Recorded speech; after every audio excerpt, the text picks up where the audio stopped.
8h12 sur Studio Qualité. Notre premier invité, l'invité de la rédaction, c'est Vincent Chebat de l'Institut de recherche israélien NGO Monitor. Bonjour Vincent, merci d'être avec nous ce matin dans les studios de Studio Qualité. On va parler avec vous de cet institut de recherche, un institut qui est très actif et qui essaye de surveiller justement les associations, les ONG qui sont actifs elles aussi dans le conflit israélo-palestinien, par l'intermédiaire surtout de subventions qu'elles reçoivent des pays européens. Et vous êtes un peu, en fait, une sorte d'observatoire, en fait, qui surveille justement d'où proviennent ces subventions et à quoi elles sont utilisées. Exactement. Donc, NGO Monitor est donc un institut de recherche israélien qui est né en 2001 à la suite de la conférence de Durban.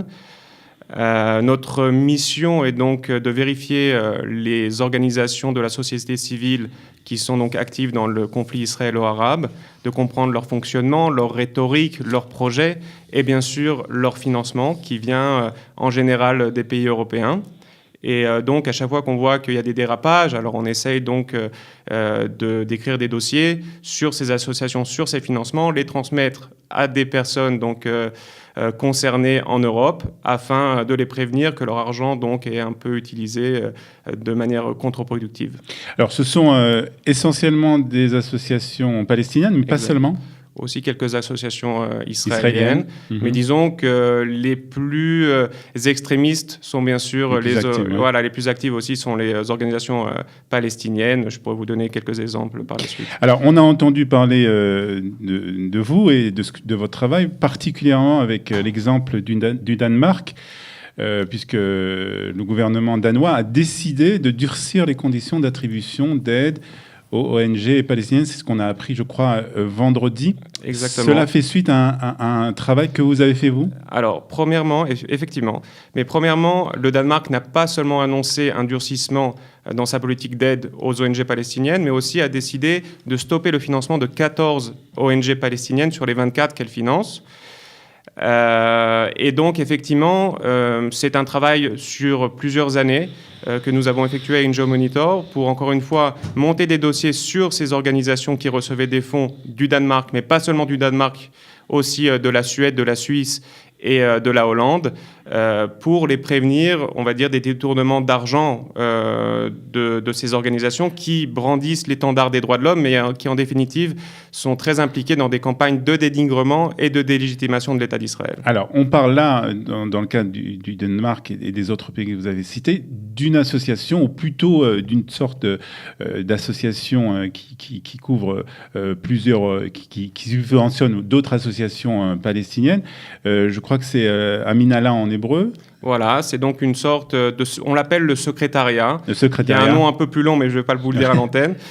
C'est donc une sorte de consortium qui se prétend être humanitaire, qui a reçu depuis 2006 quelques 40 millions de dollars de la part de ces 4 pays que je viens de vous citer. 40 millions de dollars, c'est une somme importante. C'est une somme très importante, dont 12 millions ont été financés par le Danemark. Et quand ce secrétariat reçoit ces fonds, ce secrétariat est basé à Birzeit, donc à Ramallah, il distribue ces fonds après à des ONG palestiniennes qui sont très actives dans les campagnes de BDS, donc boycott, désinvestissement, sanctions contre l'État d'Israël, dans des campagnes juridiques contre des anciens officiers et des politiques israéliens. Ces organisations diffusent aussi des messages antisémites, antisionistes, et ont aussi un discours de haine et appellent aussi de temps en temps à la violence, même souvent. Donc, c'est important de le noter. Donc aucune raison pour des pays comme le Danemark, en tout cas, de subventionner ce genre d'activité. Je suppose que les recherches pour arriver à toutes ces conclusions sont très difficiles, sont très longues. Vous avez dit 10 ans. Puisque je suppose que les associations ne collaborent pas spécialement avec vous. On peut pas dire que vous faites que vous avez une collaboration vraiment très importante avec ces associations. Alors, comment on arrive à avoir ces informations ? Alors, c'est de la recherche sur Internet, simplement.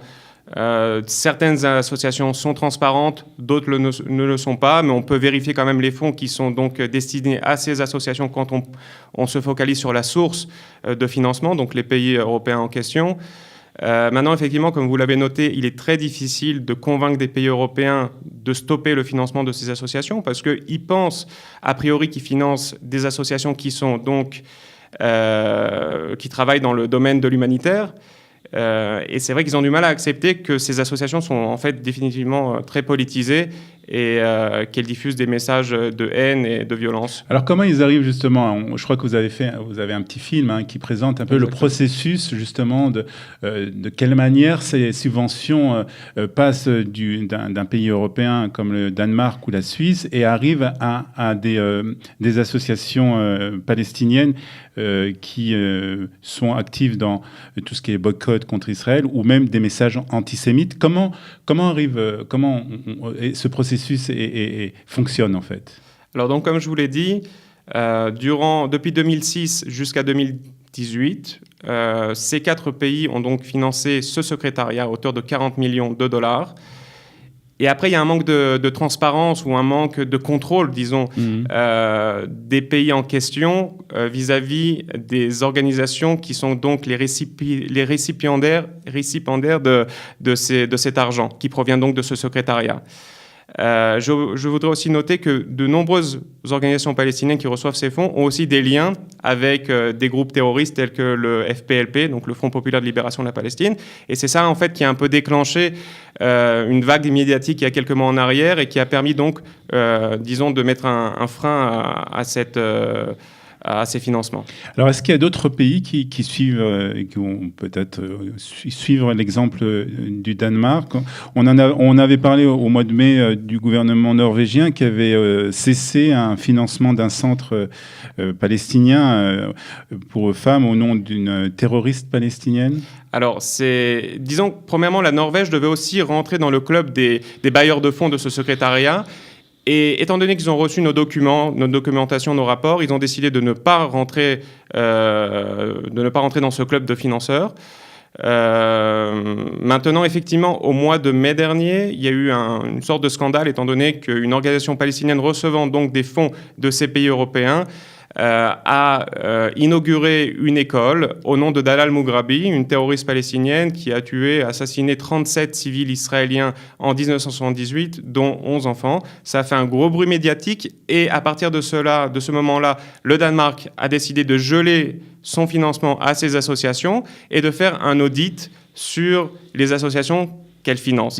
Et la décision donc, du Danemark de vendredi est donc le résultat de cet audit qui a été donc élaboré sur plusieurs mois. Un travail de longue haleine que vous faites et que vous faites avec beaucoup de force, je dirais.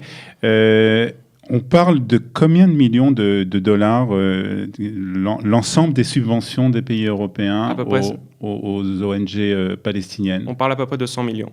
100 millions de dollars par an. Exactement. Et ils ne vérifient pas où leur argent va? Justement, c'est ce qu'on leur reproche un peu, c'est un manque de contrôle, un manque de transparence.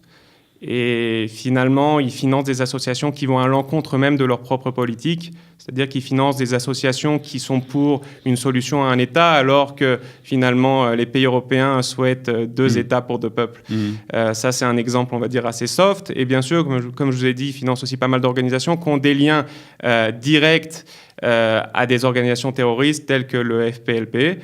Je peux vous donner un exemple, par exemple Adamir, qui est donc une organisation palestinienne qui défend donc le droit des prisonniers palestiniens qui sont en Israël. En particulier, ils défendent le droit de terroristes du FPLP qui ont été condamnés. Et juste pour l'anecdote, Salah Hamouri, le franco-palestinien, qui a donc été arrêté il y a quelques mois en arrière, travaillait pour cette organisation. Et cette organisation est une organisation affiliée directement au FPLP. Alors justement, c'est intéressant puisque on va parler aussi un peu de la France, puisque ça nous intéresse plus particulièrement ici à Kalita. Quelle est la position de la France? De quelle manière la France se positionne par rapport à ces subventions? Alors nous savons que plusieurs centaines de milliers d'euros sont donc transférés à des associations palestiniennes chaque année. Cet argent donc, est distribué par le Consulat général de France à Jérusalem. Malheureusement, il y a un gros manque de transparence. On ne peut pas savoir quelles sont ces organisations qui sont donc subventionnées. J'ai fait un petit travail de recherche sur la France pour essayer de comprendre aussi quelles organisations ou associations qui sont financées donc, par des fonds publics et qui sont actives donc, dans le conflit israélo-arabe. Et on a pu trouver des exemples très problématiques. Récemment, donc, il y a une organisation qui s'appelle l'UJFP, l'Union juive française pour la paix, qui est un groupe assez extrémiste, qui a donc publié une série de clips contre l'antiracisme. Dans ces clips, on voit le logo donc, du commissariat général à l'égalité des territoires, donc un service du Premier ministre. Et dans ces clips, on peut voir des intervenants qui accusent le sionisme d'être donc antisémite. Et qui accuse même la France de pratiquer donc une politique, on va dire, de racisme d'État. Donc c'est un peu problématique d'avoir le logo du Premier ministre sur ces vidéos. Voilà. Donc un travail très important que vous faites. Vous avez peut-être déjà en vue d'autres pays qui vont prendre une décision comme celle du Danemark ? Alors, comme je vous ai dit, il y a eu la Norvège qui a décidé de ne pas participer à ce groupe de bailleurs de fonds.